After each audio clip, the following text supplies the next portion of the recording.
Patient tailor word ಇವತ್ತು class ಅಲ್ಲಿ ಏನ್ ನೋಡ್ತಾ ಇದೀವಿ ಅಂದ್ರೆ ಐಬ್ರೋ ಥ್ರೆಡಿಂಗ್ ನೋಡ್ತಾ ಇದೀವಿ.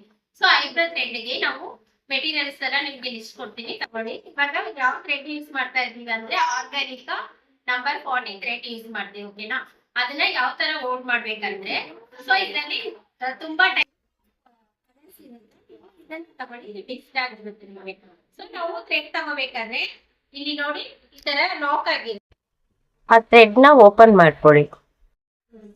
ಅದನ್ನ ಕಚ್ಕೊಂಡು ಇದನ್ನ ಈ ಲೆಫ್ಟ್ ಹ್ಯಾಂಡ್ ಅಲ್ಲಿ ಹೋಲ್ಡ್ ಮಾಡಿ ಈ ಫಿಂಗರ್ಗೆ ಒಂದೆರಡು ಸುತ್ಕೊಂಡು ಇದು ಎಷ್ಟು ಲೆಂತ್ ತಗೋಬೇಕಂದ್ರೆ ಇಷ್ಟು ಲೆಂತ್ ತಗೊಳ್ಳಿ, ಇಷ್ಟು ತಗೊಳ್ಳಿ. ಓಕೆನಾ?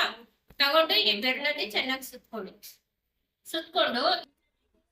3 ಬೆರಳು ಇಟ್ಕೊಂಡು ಈ ಫಿಂಗರ್ ಲೆಫ್ಟ್ ಹ್ಯಾಂಡ್ ನ ಈ ಥ್ರೆಡ್ ಗೆ ಹೋಲ್ಡ್ ಮಾಡಿ ಟ್ವಿಸ್ಟ್ ಮಾಡಿ 1 2 3 ಬನ್ನಿ ಅಂತ ಕರೆಯೋ ತರ ನೀವು 5-7 ಟೈಮ್ಸ್ ಹೋಲ್ಡ್ ಮಾಡಿ ಇದು ದೊಡ್ಡದಾಗಿರ್ಬೇಕು, ಇದು ಚಿಕ್ಕದಾಗಿರ್ಬೇಕು. ಓಕೆನಾ?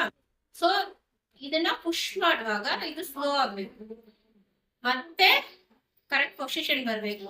ಸೊ ಮತ್ತೆ ಪುಷ್ ಮಾಡುವಾಗ ಕಡಿಮೆ ಬರ್ಬೇಕು. ಇದು ಓಕೆನಾ? ಇಲ್ಲಿ ಒಂದು ಸಿಸರ್ ತರ ಇದೆಯಾ, ಇಲ್ಲಿ ಸಿಸರ್ ತರ ಇದೆಯಲ್ಲ, ಇದ್ರಲ್ಲಿ ಹೇರ್ ಲಾಕ್ ಆಗೋದು. ಹೇರ್ ಲಾಕ್ ಆಗುತ್ತೆ. ಲಾಕ್ ಆದ ತಕ್ಷಣ ನಾವು ಈ ಹೆಬ್ಬರ್ ಇದೆಯಲ್ಲ, ಇದ್ರಲ್ಲಿ ಪುಷ್ ಮಾಡಿದ್ರೆ ಅದು ಕಟ್ ಆಗುತ್ತೆ. ಸರಿ? ಆಯ್ತಾ? ಲೈಕ್ ಮಾಡಿ, ಶೇರ್ ಮಾಡಿ, ಕಮೆಂಟ್ಸ್ ಮಾಡಿ, ಸಬ್ಸ್ಕ್ರೈಬ್ ಮಾಡಿ ಇಟ್ಕೊಡಿ. ಈ ತರ ತುಂಬಾ ವಿಡಿಯೋಸ್ ಬರುತ್ತೆ.